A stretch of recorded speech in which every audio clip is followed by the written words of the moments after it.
Hello everyone, today I will tell you about the film Revenge. Enjoy watching. Before watching, please don't forget to subscribe and leave a comment. I'm trying to develop this channel, and your support is the only thing I have.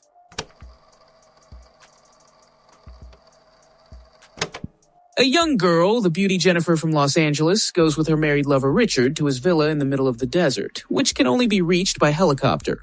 Upon arrival, the helicopter pilot Robert gives Richard a gift, the Mexican drug peyote. Jennifer is not very happy with the role of a mistress, but Richard tells her that he will soon leave his wife. In the morning, Jennifer walks around the villa in a short t-shirt and panties, listening to music, when she suddenly notices two unknown men with weapons who are looking at her. She immediately calls Richard, and it turns out that these are his two friends, Stan and Dimitri. Richard wanted to keep his relationship with Jennifer a secret, but his friends arrived a day earlier than planned. During the day, Jennifer sunbathes in a swimsuit near the pool, greatly exciting his friends. And at night, the company throws a party with a lot of alcohol. Stan wastes no time in hitting on Jennifer and saying that he is ready to follow her to Los Angeles and even divorce his wife. Meanwhile, Richard shows his friends his gift from the pilot. Peyote is a local hallucinogenic cactus.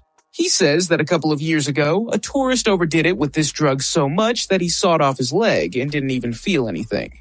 But then he died from blood loss. That's why Richard forbids her from taking this crap and asks Jennifer to hide it in a safe place. And Jennifer secretly hides the peyote in her pendant. After which, Jennifer turns on the music and starts performing lewd dances. She invites Richard to join her, but he refuses. And then the girl invites his friend Stan. Of course, he happily agrees. Jennifer, in front of her beloved, dances a striptease for Stan, flirts with him in every possible way, and rubs her charms against him. Well, Richard just smiles, watching them. In the morning, after some wild fun, Jennifer finds Stan having breakfast by the pool. He kindly invites the girl to the table and tells her that Richard has gone to give the gamekeeper their passports for a hunting permit, so he will be gone all morning. Dimitri, in turn, is struggling with a hangover, so it can be said that he will also be gone all morning. Then Stan quite directly hints that they have time to be alone. But Jennifer does not react to his hint at all. And after a couple of minutes of silence, he says that a helicopter will soon arrive for her and she needs to go pack her things. After the shower, when the girl was getting dressed, she noticed Stan in the doorway, who was peeping at her. Having apologized, he comes into her room and sits down next to her. Stan gives Jennifer his contact information and offers to meet sometime. But the girl doubts their meeting, saying that most likely she will not have time for this. To which Stan only smirks and asks him to name the real reason why she didn't like him so much. Jennifer understands that the guy won't leave her alone so easily and tells him that he's just not her type. She likes tall guys. This answer infuriates Stan. He says that his height hasn't changed since yesterday. However, yesterday she was rubbing against him, and today suddenly he's not her type anymore. Stan, calling her stupid, asks her to explain what has changed since yesterday evening. Jennifer, already starting to get nervous, doesn't know what to answer him. And then Stan presses her against the glass and is about to prove that height is not the main thing, when suddenly Dimitri enters the room. For a few seconds, they just look at each other, while Dimitri just chews a chocolate bar. And then Stan tells him, either join us or get out of the way. As a result, Dimitri goes swimming in the pool, screaming at Jennifer. A little later, Richard returns to the house, and Stan immediately tells him what he did to Jennifer. Richard does not believe his ears. He is shocked by his friend's actions and argues with Stan. And after a while, he comes to Jennifer and tells her that he has settled everything. Richard transferred a large sum of money to her account and found her a job in Canada. He tells her that this is a great opportunity to start life anew. However, the girl wants nothing more than to fly home quickly and demands that he call a helicopter. But Richard says that it is not that simple. He asks the girl to forget about what happened and says that Stan screwed up. But he can be understood, because it is simply impossible to resist her. To which Jennifer freaks out and orders him to immediately call her a helicopter. Otherwise, she will call his wife. At that moment, Richard hits her in the face, calling her a little whore. He forbids her to talk about his family and even pronounce the name of his wife. After which, Richard tries to calm down, and Jennifer runs out into the street. He runs out after her, and Stan and Dimitri join the chase. After a while, Jennifer runs to the edge of the cliff, and the guys approach her. Richard calms Jennifer down and asks her for forgiveness for the slap, and then supposedly calls a helicopter for her. After which, unexpectedly for everyone, Richard pushes Jennifer off the cliff, and she, having flown a few meters, lands right on a sharp tree branch, which pierces her stomach through and through. Richard tells his friends that otherwise she would have put them in jail, and suggests that they go hunting as they planned, and then remove Jennifer's body. The guys go back to the villa, where Richard burns all of Jennifer's things and calls his beloved wife to find out how she's doing, while Stan and Dimitri prepare for the hunt. Meanwhile, Jennifer somehow regains consciousness. She manages to reach for the lighter that fell out of her pocket and sets the tree on fire, causing it to break and freeing herself. However, the branch is still sticking out of her stomach. Meanwhile, the trio of friends arrive at the cliff to remove Jennifer's body, but she is not there. Richard says that if she hasn't died now, she will definitely die later. Stan interrupts him and tries to convince him that it is not too late to find her and take her to the hospital. But Richard gets angry, reminding him that he should have thought with his head before he raped her. And now she tells him to calm down. She is alone with a deep wound and is bleeding to death, and the three of them, and even with weapons. Now their goal is to find and finish off Jennifer. By evening, the guys get to the place where Jennifer fell and try to find her by the bloody footprints. However, the trail soon ends near the pond and the friends decide to split up.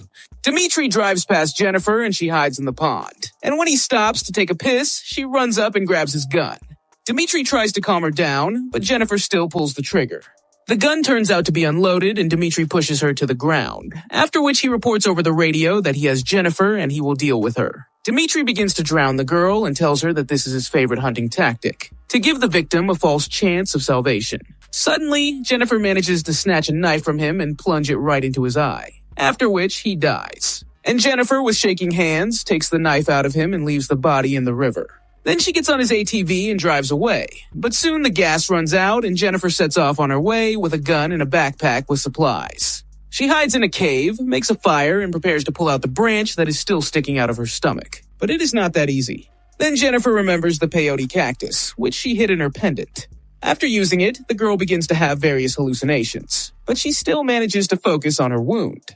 Jennifer calmly cuts her stomach with a hot knife and pulls out a twig. Her stomach starts bleeding heavily, and the girl cauterizes her wound with a hot beer can, after which she loses consciousness. In the morning, Richard wakes Stan by throwing a dead animal on his windshield. While Richard calls Dimitri on the radio, Stan goes to relieve himself by the pond and wash up at the same time. Suddenly, Dimitri's swollen corpse floats up right in front of him. Stan is angry with Richard and openly tells him that he is to blame for Dimitri's death. If Richard had not thrown off this Jennifer, nothing would have happened. For these words, Richard breaks Stan's nose, after which the two of them continue the hunt for Jennifer. Richard suggests that Stan split up and he has to agree, although he is afraid. A little later, Jennifer tracks Stan through binoculars by the glare from the mirror when he was examining his broken nose and heads in his direction. After a while, Stan stops to fill up the car and Jennifer shoots him in the head, but hits him in the shoulder. Due to the strong recoil, she is knocked down and Stan manages to escape. But having caught her breath a little, Jennifer gets to her feet and approaches the car. She follows the escaped Stan along the bloody tracks, but he finds her first and fires a shot. Due to Stan's shaking hands, he hits Jennifer in the ear and she manages to quickly get up and escape. However, Stan is now following her, trying to hit her with a rifle. When suddenly he steps on broken glass and a large shard sticks into his leg. Stan barely pulls out the shard and gets into the car. He drives at high speed towards Jennifer, and she fires several shots at Stan, and at the last moment hits him right in the head. Jennifer approaches his car, and at that moment, Richard calls Stan on the radio. Richard has been trying to contact Stan for a very long time, but without waiting for an answer, he realizes that his friend is already dead. And then Richard decides to return to the villa. Having reached the villa only the next day, Richard calls the helicopter pilot. He tells him that plans have changed. His friends have already left and he is going to close the house, so he asks the pilot to pick him up by helicopter as soon as possible. The pilot gives him 30 minutes, and Richard immediately goes to the shower. But a couple of minutes later, he hears extraneous sounds in the house and immediately grabs his gun. Richard walks around the villa for a long time looking for Jennifer, but eventually finds himself at gunpoint. At first, they look at each other for a long time, and then Jennifer fires. She manages to wound Richard, after which they start a shootout. She manages to hit him again, and Richard tries to crawl away from her. He manages to escape and take up a position, hiding around a bend with a gun. He waits for Jennifer to enter the room, but the girl notices the pool of blood that has flowed out from under him and is going to outsmart him. However, Richard soon also realizes that she has figured everything out and runs after her. He stops in the living room and bandages his wound, after which Jennifer notices him and he is forced to run. But soon the girl slips on a pool of blood, falls, and drops the gun. Richard immediately catches up with her and knocks her out with a blow from the butt of the gun. Having come to, Jennifer tries to reach for the gun, but Richard lifts her up and presses her against the wall. He threateningly asks who she thinks she is. The fact that she was able to kill those two idiots does not mean that she can cope with him. And at the same second, Jennifer sticks her hand into Richard's wound, and he falls to the floor in pain. Taking advantage of the moment, she manages to grab the gun and kills Richard without delay. With her last strength, Jennifer goes out to the pool and hears the sound of a helicopter flying towards her. This is where the film ends.